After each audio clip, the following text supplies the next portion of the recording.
Hello guys, today we're going to be working on a Maytag refrigerator. This is a two-door with the freezer on the bottom, and as you see it has the Maytag label there. This is the model number.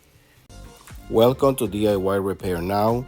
Read all the warnings, and during this video you will see one or more of these icons to help you do this repair safe. And this is how it looks inside. According to this, the temperatures was set and the customer play with the temperature. As you see, the ice is melting. It looks like sometimes it comes on and sometimes it does not come on. We're going to go ahead and unplug it from the outlet, and we're going to go ahead and remove this bottom back panel. We're going to get to all the screws. I'm going to go ahead and forward this video to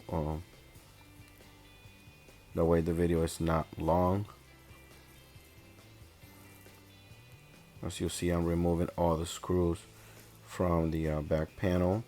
Now we're going to remove the capacitor. As we can see, the motor, the compressor is very hot, and we're going to go ahead and remove this relay to find out if it's the relay, the capacitor that goes on the relay, or the actual compressor. Just wiggle it until it comes loose.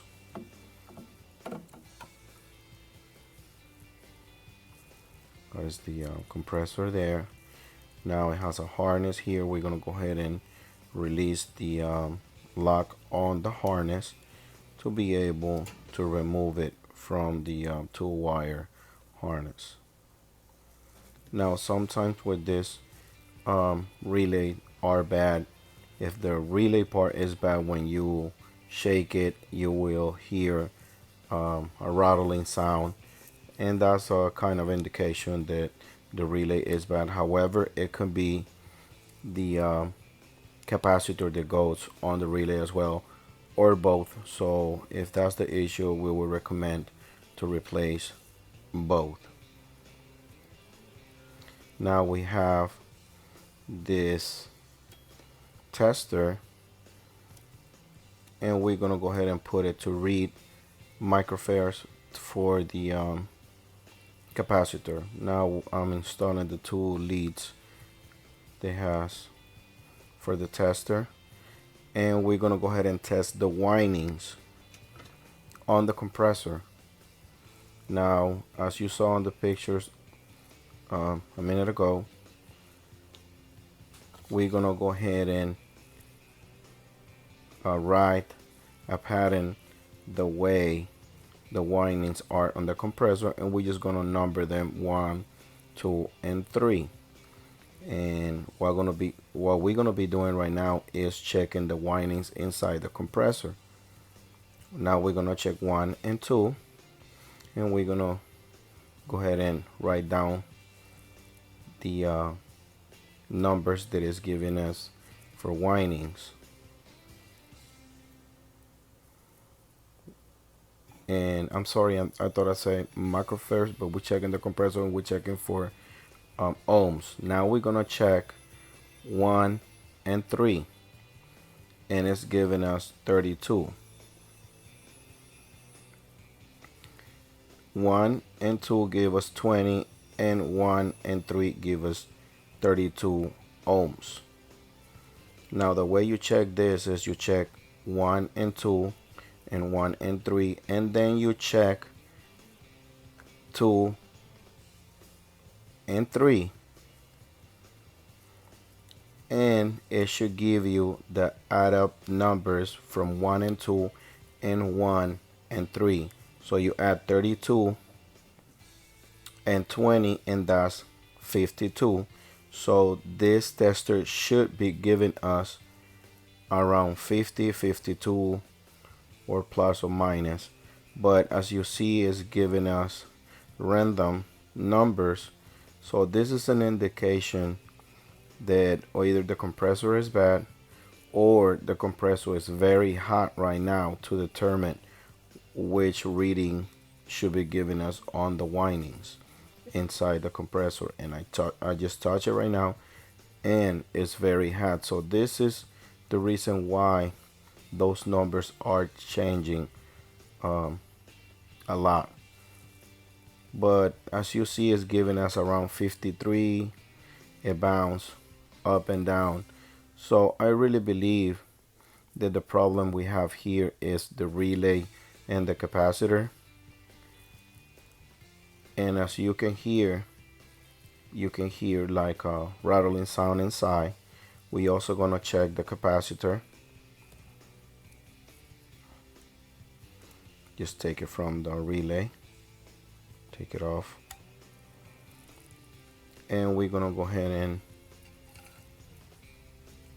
this is the hot starter that we're gonna be using. Just make sure it says 1/3, 1/4 horsepower.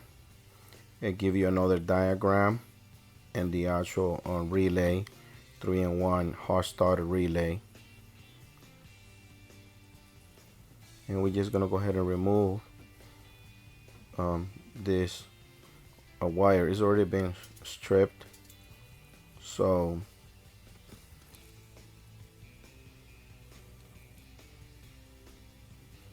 we gonna go ahead and look at the diagram and find out how is the pattern on the paperwork. And as you see, it's the same. If you look at the compressor and you look at the diagram, we got the common on top, we got the start on the left, and we got the run on the right. So we just gotta go by this diagram and hook up this hot starter the way it shows on the diagram. Is very simple. So we're gonna connect black on the common, which is the terminal on the top, which is single. And now we're gonna go ahead and connect the white cable on the left terminal. You can see it in this picture how it plugged the new capacitor, I mean the new hot starter, and also capacitor, because it brings all in one. And we're gonna connect the red terminal on the one on the right. Yes, as is shown on the picture.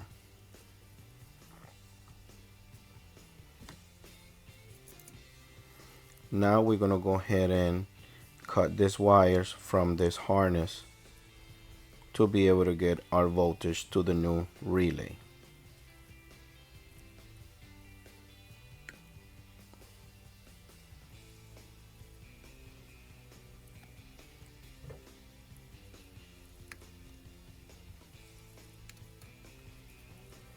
Now what we're gonna want to do is strip the wire to be able to do our connections.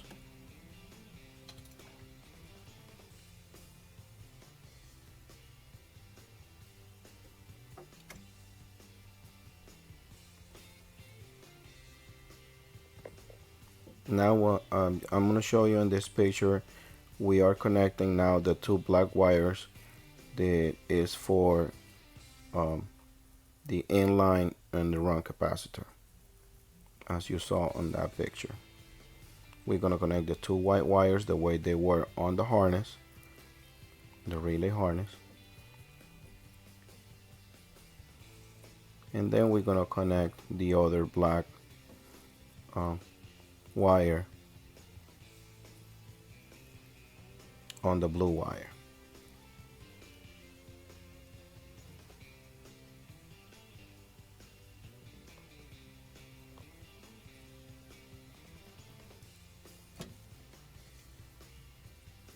Now this capacitor brings an adapter to plug in a run capacitor if your old relay has one. Now we're gonna check this capacitor to see if it's fine, and we're gonna switch this to microfarad to read microfarad.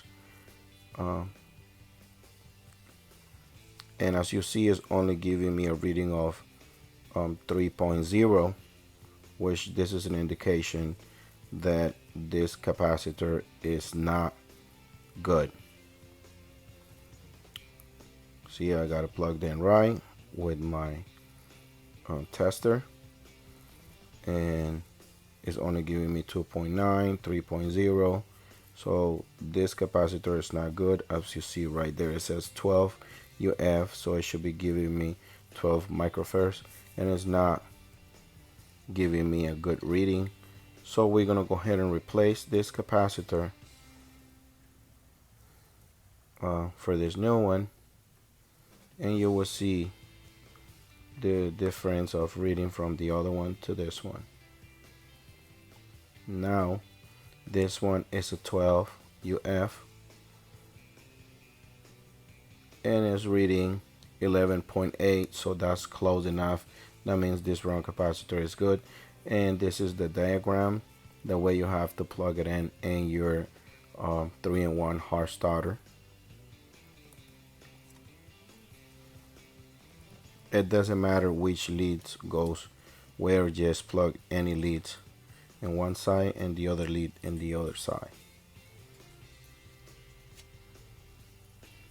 This is the part number URC0410, or I believe is O.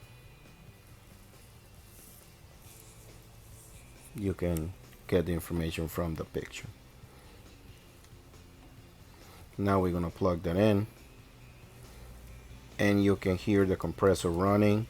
Before it was making a clicking noise, and sometimes it was working, sometimes it wasn't working. That's why the ice was melting and everything was thawed out.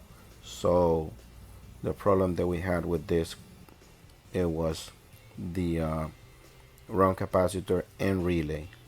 Now I got plugged in my amperes reader, and it's not supposed to read more than 12 amps, and it's reading 0.1 or 0.2. That's the amperes they should be reading. No more than that, but it's 1.1. As long as it reads 1.1, 1.2, no more than 1.4 or 5, then that should be good. Now we're gonna go ahead and put everything back together.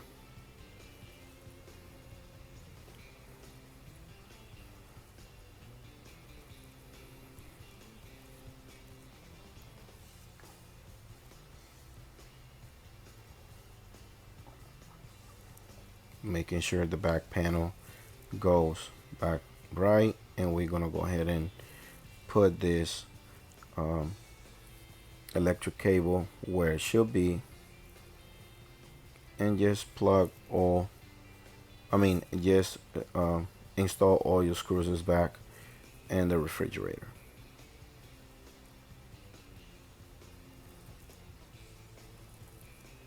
On the refrigerator back bottom panel.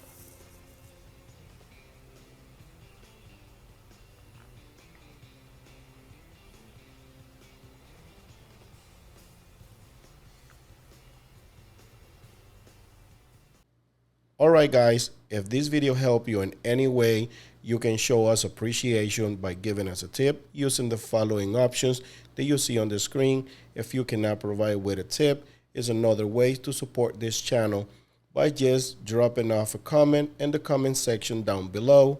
Subscribe to our channel, give us a thumbs up, and turn on the bell to receive notifications. Thanks for watching.